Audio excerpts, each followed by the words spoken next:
Ega grillipäev pole vennad. Mõnikord on nii, et kõht on tühi, lihad on valmis, aga mida pole, on grill.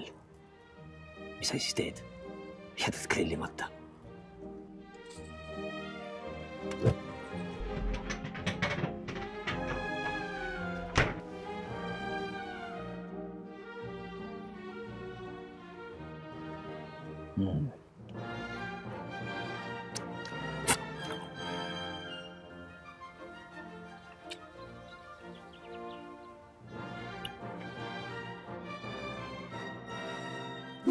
Ära kunagi jätta grillimata.